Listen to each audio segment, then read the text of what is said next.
नमस्ते क्लास। हम लोग 7th क्लास का हिस्ट्री पढ़ रहे थे, जिसमें से कुछ टॉपिक पढ़े, जिसमें हम लोग बहुत इंपॉर्टेंट टॉपिक्स पढ़े, जिसमें से हम लोग जान रहे थे कि कब कब क्या क्या बदलाव हुआ। और उस बदलाव को हम लोग कंपेयर करके देखे। पिछले टॉपिक्स में हम लोगों ने देखा कि पहले के जो शब्द थे और आज के जो शब्द हैं उसमें क्या क्या मुख्य रूप से बदलाव आया है। ठीक है। और जैसे कि पहले के लोग के रहन सहन कैसा था, खान पान कैसा था, और उन सारी चीज़ों को हम लोगों ने पिछले टॉपिक्स में देखा है। इस टॉपिक्स में हम लोग देखेंगे।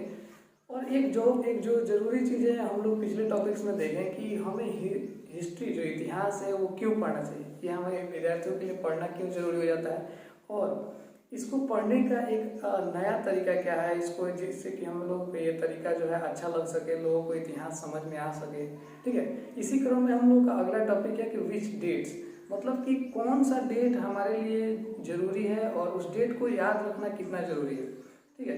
तो हम लोग देखते हैं कि इतिहास का वो सारा डेट याद करना हमारे लिए बहुत ज़्यादा जरूरी है जिस समय की मतलब कि कोई प्रमुख घटनाएं घटी हो। जैसे कि मान लीजिए कि भारत में प्रथम गवर्नर जनरल कौन आए थे। ठीक है। तो वो गवर्नर जनरल कब बने थे, और उसके बाद द्वितीय तृतीय, और ऐसे करते करते हमारे भारत में बहुत सारे गवर्नर जनरल बने। तो अगर हम सबका लिस्ट डाउन करेंगे, लिस्ट बनाएंगे, तो हमें बहुत सारा समय लगेगा बनाने में, और उसको याद करने में भी बहुत सारा समय लगेगा। ठीक है। तो हम लोग इन सारे गवर्नर्स की कामों को याद करने के लिए, इन सारे गवर्नर्स को कब ये बने और किस चीज़ को याद रखने के लिए हम लोग इन सभी गवर्नर्स को अलग अलग तरह से क्या करते हैं कि जैसे कि मान लीजिए कि प्रथम गवर्नर जो बने थे भारत के, वारेन हेस्टिंग, उनके शासन काल में क्या क्या घटनाएं घटी और क्या क्या मुख्य रूप से बदलाव आए। ठीक है।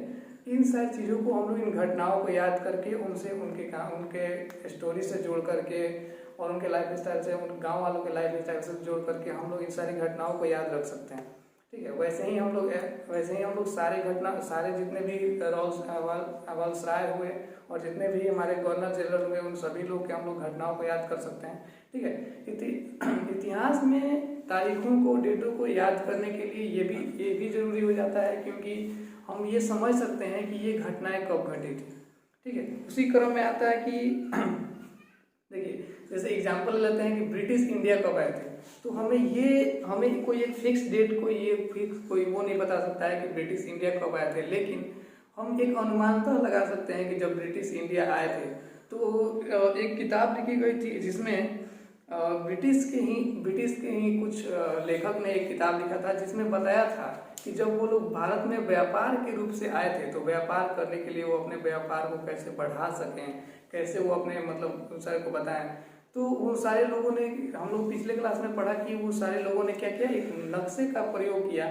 ठीक है। और इसके बाद वो लोग भारत की जो भी सभ्यताएं थी, जो भी इसमें धार्मिक रुचियां थी, इसमें रुचि लेने लगे। तो इस किताब में उन्होंने बताया है कि भारत में कैसे कैसे कैसे लोग हैं, और इस किताब को उन्होंने तीन हिस्सों में बांटा है। ठीक है। पहला हिस्सा है हिंदू, दूसरा हिस्सा है मुस्लिम, और तीसरा ब्रिटिशर। कहा है कि जब भी वो भारत आए थे तो यहाँ के लोग, यहाँ के जो भी राजा हुआ करते थे, वो एक अलग तरह के मतलब नियम कानून चलाते थे, या फिर बहुत सारा भेदभाव देखने के लिए मिला।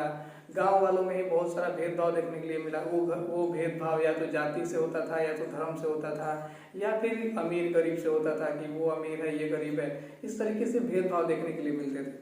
ठीक है। तो ऐसा होता था। तो मतलब इन सारी चीज़ों को वो जो लेखक थे वो अपने बुक में लिखे और बताए सभी लोग को कि मतलब देख कि कैसे भारत का इतिहास रहा, कैसे भारत में लोगों ने ऐसे शासन किया।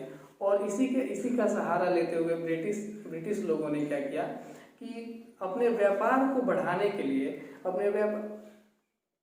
इस क्रम में हम लोग देखते हैं कि भारत के जो भी ब्रिटिश आए, वो लोगों ने कैसे अपने शासन का विस्तार किया।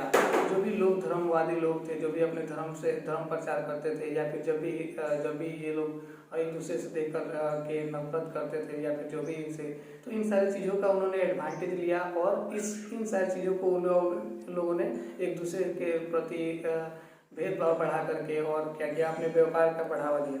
ठीक है। और देखते हैं कि अब अगला टॉपिक हो जाता है कि एक जो भी ब्रिटिशर किताब लिखते थे, जैसे मान लीजिए कि अगर कोई व्यक्ति ब्रिटिश के शासनकाल को, जैसे कोई गवर्नर जनरल के शासनकाल को लिखता था, तो उसमें सारे शासनकाल में ये लिखा जाता था कि किसी गवर्नर जनरल का लाइफ स्टाइल बहुत ही अच्छा था, उनके जीवन उनके जो रहने का तरीका बहुत अच्छा था, वो लोग अच्छे तरीके से रहते थे। या फिर उनके जो शासन काल में भारत ने बहुत डेवलप किया, बहुत आगे तक गए, और मतलब वो लोगों ने भारत के लिए बहुत कुछ किया, ठीक है। लेकिन लेकिन अगर कोई अगर हम लोग दूसरे तरफ देखते हैं कि भारत के गांव के लोगों को, या फिर जो भारत की जनता थी उस समय, हम लोग भारत की जनता के बारे में अगर हम लोग बात करते हैं, तो भारत की जनता में अगर किसी ने किताब लिखा तो ये बताया कि उस समय जो भारत की स्थिति थी वो कितनी खराब थी। लोगों के पास ज़्यादा कर देने के कारण खुद के खाने के लिए कुछ नहीं रह पाता था, या फिर और भी जबकि उनके पास कुछ खाने के लिए नहीं रह पाता था, तो वो लोग क्या करते थे कि फिर से जाकर के उन लोगों के मजदूरी किया करते थे। और इस मजदूरी के कारण क्या होता था कि उनको उनको कुछ मजदूरी के बदले उनको कुछ पैसे दिए जाते थे जिससे उनका घर चलता था। और कभी कभी ऐसा भी होता था कि कभी कभी इस क्रम में भी हो जाता था कि मान लीजिए कि अगर कोई किसान है, अगर उसके पास कुछ खेती है, तो वो खेती करता है और उस खेती से कुछ मतलब वो अगर कुछ फसल निकलते हैं, तो फसल में अगर वो कर के रूप में, टैक्स के रूप में वो अंग्रेजों को नहीं दे पाता है, तो इस क्रम में क्या होता था कि अंग्रेज उसके खेतों को ले लेते थे और अपने हिसाब से उस पर खेती करवाते थे। जो भी खेती से उसको फसल उपजता था, उस फसल को क्या करते थे कि आधा फसल किसानों को देते थे और आधा फसल वो अपने देश भेज देते थे व्यापार के रूप में, जो कि बहुत सस्ते दामों में खरीदा करते थे, ठीक है। अब इसी क्रम में हम लोग आगे देखेंगे। अगला टॉपिक है कि अगला टॉपिक्स में हम लोग को ये बताया गया है कि क्यों ये जो भी ये घटनाएं घटी, इसको सभी हम लोग को इतिहास में पीरियड बाय पीरियड पढ़ना क्यों जरूरी है।